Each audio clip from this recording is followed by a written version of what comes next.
Hello friends, कैसे हैं। देखिए, उदारीकरण, निजीकरण और वैश्वीकरण ये तीनों शब्द अर्थव्यवस्था के शब्द हैं और तीनों जो शब्द हैं आपने कभी सुना होगा। यदि नहीं सुने हैं तो चलिए हम आपको बताते हैं इस वीडियो में कि ये क्या है, कब लागू हुआ और किनके द्वारा लागू हुआ। भारत के प्रधानमंत्री पी.वी. नरसिम्हा राव 1991 में ये तीनों चीज़ देश में लागू किए थे। कब? 1991, 1991 ईस्वी में पी.वी. नरसिम्हा राव के कार्यकाल में ये तीनों चीज़ लागू हुआ।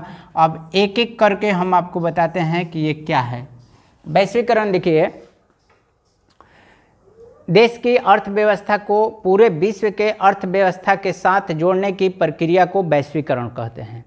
वैश्वीकरण के द्वारा ही आज संभव हो पाया है कि किसी भी देश में कोई भी प्रोडक्शन हो, यानी कोई भी उत्पाद हो, उसका उपभोग विश्व के सभी देशों में किया जा रहा है। एग्जाम्पल एक लेते हैं। मान के चलिए कि LG का सामान अपने यहाँ इंडिया में भी मिलता है, सैमसंग का सामान मिलता है ये, लेकिन कंपनियाँ जो है अपने भारत की नहीं है, ये विदेशों में, जैसे ये सैमसंग कोरिया की कंपनी है, वहाँ का प्रोडक्ट आप यूज कर रहे हैं। इसी प्रकार अपने यहाँ जो चावल होता है वो खाड़ी देश में यूज होता है। ये सब इसी के द्वारा संभव हो सका है, वैश्वीकरण के द्वारा। तो हमें आशा है ये वैश्वीकरण आप समझ गए होंगे। अब दूसरा देखिए, स्टार्ट करते हैं उदारीकरण।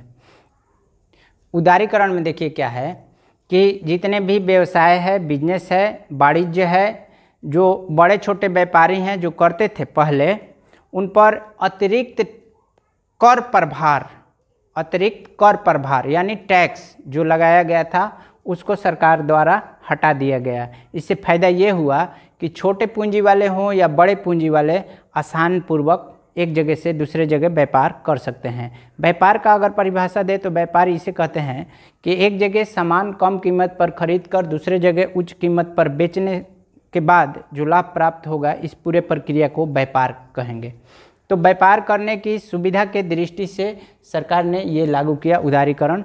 उदारीकरण का मतलब ही होता है कि व्यवसाय, बिजनेस जो है, इसको बेहतर ढंग से चलाया जाए। अब तीसरे पर आते हैं निजीकरण पर। निजीकरण का मतलब होता है कि किसी भी कंपनी हो या फिर कुछ भी हो, उसमें सरकार की भागीदारी को कम करना है। यानी देश के अर्थव्यवस्था के संचालन में सरकार की भागीदारी को कम करने की प्रक्रिया को निजीकरण कहते हैं। निजीकरण से होता ये है कि आपका विकास तेज हो जाएगा। अब कैसे होगा, एक एग्जाम्पल लेकर समझते हैं। मान के चलिए कि जितने भी सरकारी कर्मचारी हैं वो, उनको पता है कि जब महीना लगेगा, 1 महीना पूरा होगा तो मेरा पेमेंट बन जाएगा, हम काम करें या नहीं करें। ठीक। अब वही जब चीज़ निजीकरण हो गया, यानी प्राइवेट हो गया, तो प्राइवेट में ऐसे होता है कि जितना काम उतना पैसा। तो जो कर्मचारी होते हैं अब वो सोचेंगे कि जितना ही ज़्यादा हम काम करेंगे उतना ही ज़्यादा पैसा बनेगा, पेमेंट बनेगा। तो अब काम ज़्यादा होगा तो विकास ज़्यादा होगा, जनता को सुविधा होगी।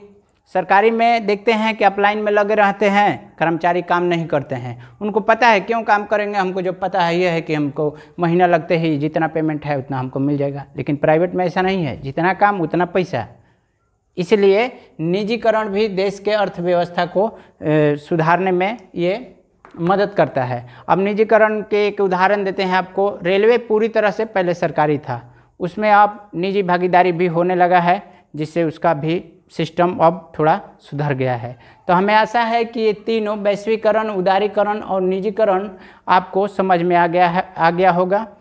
चैनल को सब्सक्राइब कीजिए। वीडियो देखने के लिए धन्यवाद।